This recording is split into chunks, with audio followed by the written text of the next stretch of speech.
அனைவருக்கும் வணக்கம். நற்றிணை மூன்றாவது பாடல். திணை பாலை திணை. எழுதியவர் இளங்கீரனார். தலைவன் தன் நெஞ்சோடு கூறியது. பாடல்.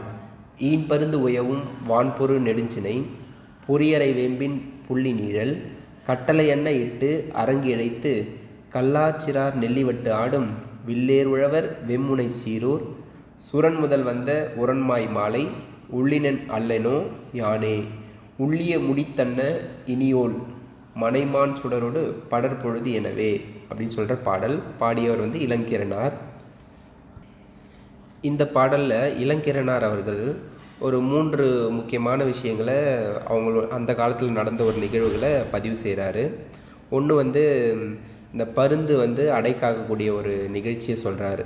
வேப்ப மரத்தில் பருந்து வானுயர்ந்த ஒரு மரத்தில் அடை காத்துட்ருக்குது.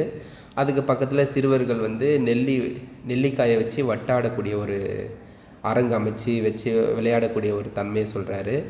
அப்புறம் உழவர்கள் வாழக்கூடிய அந்த சிற்றூரை பற்றி சொல்கிறாரு. இப்படிப்பட்ட ஒரு சிற்றூரில் வாழக்கூடிய மனைவி, இதுதான் ரொம்ப முக்கியமானது. மாலை நேரங்களில் பார்த்தோன்னா நம்ம விளக்கேற்றும் வீடுகளில் அந்த விளக்கேற்ற நிகழ்வை இதில் பதிவு செய்கிறாரு இளங்கீரனார் அவர்கள். அதாவது வெளியில் திரும்பி வேலை நிமித்தமாக வெளியில் சென்றிருக்கிறவங்க நல்லபடியாக திரும்பி வரணும் அப்படின்றதுக்காக வீட்டில் விளக்கேற்றுற ஒரு முறையை இதில் பதிவு செய்கிறாரு. அப்போது இந்த பொருள் வயிறு பிரியறதே நம்ம 2 விதத்தில், களவு காலத்திலே நிகழும், கற்பு காலத்திலே நிகழும். இப்போ இந்த களவு காலத்தில் நிகழ்ந்த பொருள் வயிறு பிரிவு தலைவிக்கிட்ட மறைமுகமாக சொல்லிட்டு போவான். உன்னை நான் பொருள் வயிறு பிரிஞ்சு போயிட்டு திரும்ப நான் பொருளை எல்லாத்தையும் சேர்த்துட்டு நான் உன்னை திருமணம் செய்துக்கிறேன் அப்படின்னு சொல்லிட்டு போவான். அது ஒரு நிகழ்வு நடக்கும். கற்பு காலத்துலேயும் நடக்கலாம்ல பொருள் வயிறு பிரிவு அப்படின்றதுக்கான உதாரண பாடல் தான் இந்த பாடல். அப்படி முன்னாடி ஒரு தடவையே அவன் பொருள் வயிறு பிரிஞ்சு போயிட்டான். அப்போது ஏற்பட்ட மன வருத்தத்தினால தலைவியை பிரிஞ்சிருக்கக்கூடிய ஒரு சூழ்நிலையை அவன் நினச்சி பார்த்துருக்கான்.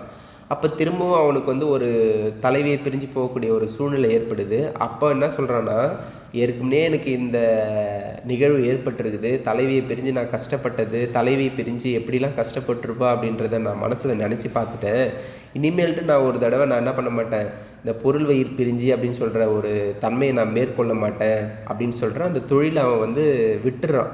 நான் இனிமேல்ட்டு நான் பொருள் வயிறு பிரியவே நான் தயாராக இல்லை அப்படின்றத இதில் அந்த பாடலில் பதிவு செய்கிறான். இப்போ அந்த பாடலோட விளக்கம் பாருங்கள். குஞ்சுகளை ஈன்ற பருந்து அடை காக்கின்ற உட்கார்ந்து வருந்துகின்ற வானுயிர் கிளைகள் கொண்ட புரிந்த அடிமரமுடைய வேப்ப மரம். அந்த வேப்ப மரத்தில் பக்கத்தில் கல்லாத சிறுவர்கள் நெல்லிக்காய்களை வச்சு அரங்கு அமைச்சு அவங்க விளையாடிட்டு இருக்காங்க. வழிப்பறி செய்கின்ற வில்லை ஏறாக உடைய உழவர்கள் வாழும் வெம்மையான சிற்றூர் அந்த ஊர். அப்படி அந்த சிற்றூர் வழியாக அவங்க முன்னாடி நடந்து போகும்போது, முன்னாடி பொருள் வயிறு பிரிய நடந்து போகும்போது அந்த மாலை நேரத்தில் தலைவி தன்னை நினச்சிக்கிட்டு வீட்டில் விளக்கேற்றிட்டு, என் இனிய மனைவி வீட்டில் விளக்கேற்றி வழிபட்டு என்னை எதிர்நோக்கி நினைத்திருக்கும் மாலை நேரம் அப்படின்னு சொல்லிட்டு நான் முன்னாடி நினச்சி பார்த்தேன். அதே போல் ஒரு நிகழ்வு மீண்டும் ஒரு தடவை எனக்கு வேணுமா, நான் அவளை பிரிஞ்சு எப்படிலாம் நான் வருந்தியிருந்தேன் அப்படின்றத இனிமேல்ட்டு நான் ஏற்றுக்கொள்ள தயாராக இல்லை அப்படின்றத இந்த பாடல் மூலமாக சொல்கிறார். இப்போ அந்த பாடல் மீண்டும் ஒரு தடவை பாருங்கள். இளங்கீரனாருடைய பாடல். ஈன்பருந்து உயவும் வான்பொரு நெடுஞ்சினை பொறியரை வேம்பின் புள்ளி நீழல் கட்டளை எண்ண இட்டு அரங்கு இழைத்து கல்லாச்சிறார் நெல்லிவட்டு ஆடும் வில்லேர் உழவர் வெம்முனை சீரூர் சுரன் முதல் வந்த உரன்மாய் மாலை உள்ளினன் அல்லனோ யானே உள்ளிய வினை முடித்தன்ன இனியோல் மனை மான் சுடரோடு படற்பொழுது எனவே அப்படின்னு சொல்கிற பாடல். நன்றி.